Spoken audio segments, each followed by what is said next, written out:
Les consacrés et les consacrées sont appelés à être des hommes et des femmes de la rencontre et des gardiens de l'étonnement né de la rencontre avec Jésus. Le pape François l'a rappelé dans l'homélie de la messe qu'il a présidée dans la basilique Saint-Pierre en ce jour de la fête de la présentation de Jésus au Temple et pour conclure l'année de la vie consacrée débutée le 30 novembre 2014. Comme Simon et Anne, les consacrés doivent vivre la fête de la rencontre avec l'enfant Jésus amené au Temple par Marie et Joseph. La vocation, en fait, n'est pas un projet pensé sur le papier, mais une grâce du Seigneur qui nous rattrape au travers d'une rencontre qui change notre vie. Pour cela, les consacrés doivent promouvoir la culture de la rencontre et être un signe concret de la proximité de Dieu avec les fragilités de l'homme d'aujourd'hui. Comme chrétiens et comme personnes consacrées, nous sommes les gardiens de l'étonnement. Un étonnement qui demande à être toujours renouvelé. Gare à l'habitude dans la vie spirituelle. Attention à ne pas cristalliser nos charismes dans une doctrine abstraite. Les charismes des fondateurs. Comme je l'ai dit d'autres fois, ils ne sont pas enfermés dans une bouteille. Ce ne sont pas des pièces de musée. Les fondateurs n'ont pas eu peur de se salir les mains avec les problèmes des gens et les consacrés aujourd'hui doivent apprendre à vivre la gratitude pour la rencontre avec Jésus et pour le don de la vocation à la vie consacrée.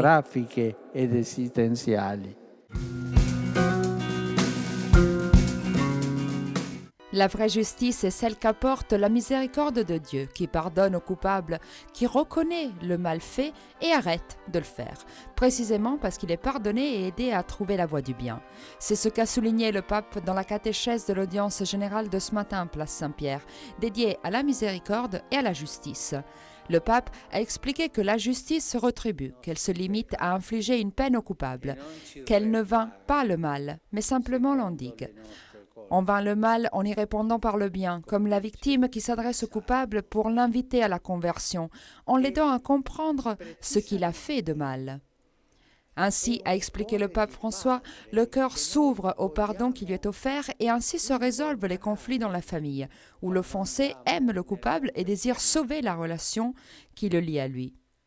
Et ainsi agit Dieu face à nos péchés, parce qu'il ne veut pas notre condamnation mais notre salut.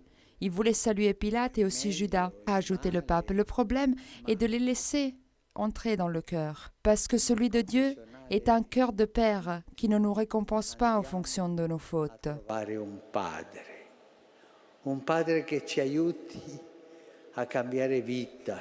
Au confessionnal, nous allons tous y retrouver un Père qui nous aide à changer de vie, un Père qui nous donne la force d'aller de l'avant, un Père qui nous pardonne au nom de Dieu.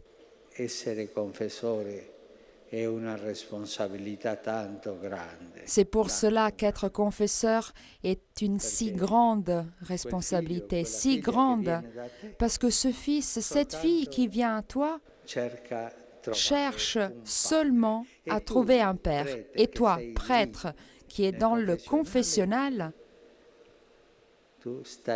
tu te trouves à la place du Père qui fait la justice avec sa miséricorde.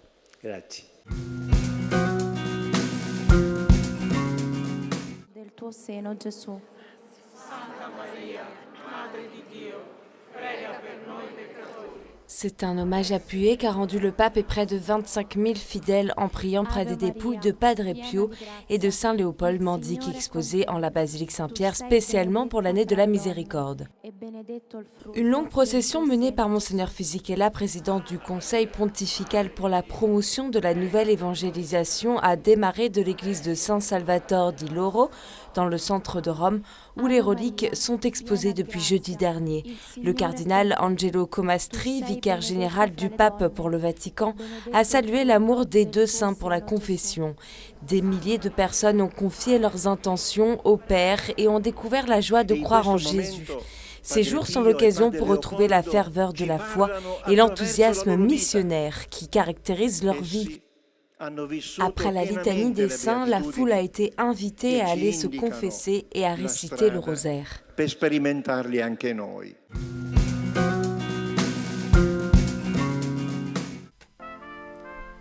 Devant une place Saint-Pierre noire de fidèles, le pape a reçu en audience un groupe de prière de Padre Pio de la maison Sollievo della Sofferenza, le grand hôpital, ainsi que les fidèles de l'archidiocèse de Manfredonia, Vieste San Giovanni Rotonde. Un serviteur de la miséricorde qui a pratiqué jusqu'à la fin l'apostolat de l'écoute. C'est ainsi que le pape a décrit Padre Pio, une caresse vivante du Père, grâce au ministère de la confession. Il a vécu le grand mystère de la douleur et sa petite goutte est devenue un grand fleuve de miséricorde qui a irrigué les cœurs déserts et créé des oasis de vie dans de nombreux endroits du monde. La prière, a rappelé le pape, est une opération de la miséricorde spirituelle. Elle ne dépend pas de l'égoïsme mais d'une vie dévouée à Jésus. Une arme, comme le dit le pape, qui ouvre le cœur de Dieu. È una chiave facile. Il cuore di Dio non è blindato da tante. C'est avec une clé facile que l'on ouvre le cœur de Dieu. Ce n'est pas blindé par des mesures de sécurité. Tu peux l'ouvrir avec une clé commune comme la prière, car c'est un cœur d'amour, un cœur de Père. Cuore di Padre. È la più grande forza della Chiesa. C'est la plus grande force de l'Église et nous ne devons jamais la lâcher car l'Église porte ses fruits comme la Sainte Vierge et les apôtres qui ont persévéré dans la prière. Perseveranti e concordi nella preghiera, quando aspettavano lo Spirito Santo. Lorsqu'on attend l'Esprit Saint, nous sommes persévérants. On peut trouver du réconfort autrement, par l'argent, le pouvoir. Mais l'évangélisation triomphe. On est joyeux. Poi l'evangelizzazione svanisce, la gioia si spegne e il cuore diventa noioso. Le cœur devient alors ennuyeux.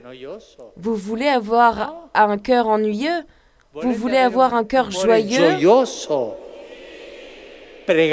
Priez. C'est ça la recette. Le pape a ensuite rappelé l'œuvre de la maison Sollievo della Sofferenza, née il y a 60 ans, et a insisté sur l'importance de leur action pour les corps et pour les âmes.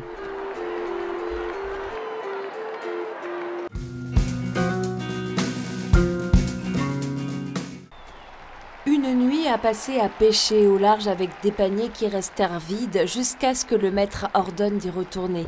C'est l'expérience qu'a vécue Simon-Pierre racontée dans l'évangile du jour tiré de l'évangile selon saint Luc, que le pape a commenté lors de l'Angélus. L'épisode de la pêche miraculeuse illustre bien la confiance que nous devons avoir en la parole de Dieu. Et c'est ainsi important de laisser aux apôtres la première place dans la confrontation avec Jésus.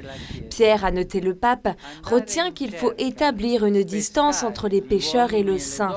C'est sa condition de pécheur. Mais le Seigneur ne s'éloigne pas de lui comme un malade ne s'éloignerait pas de son médicament. C'est ainsi que Jésus accomplit un pas et annonce aux autres qu'ils seront des pécheurs d'hommes. Mediante il perdono dei peccati. Questo è l'essenziale del cristianesimo. Diffondere l'amore rigenerante e gratuito. Le cœur du christianisme est de propager l'amour régénérant et gratuit de Dieu, avec une attitude de bienvenue et de miséricorde envers tous. Ognuno possa incontrare la tenerezza Car di chacun Dio peut rencontrer la tendresse de Dieu et connaître la plénitude de la vie. E qui in maniera particolare penso ai confessori. Ici, je pense en particulier aux A confesseurs. dover dare la misericordia del Ils sont les premiers à devoir donner la miséricorde du Père, suivant l'exemple de Jésus, comme l'ont fait aussi les deux saints, Padre Pio et Padre Leopoldo. Padre Leopoldo e Padre Pio.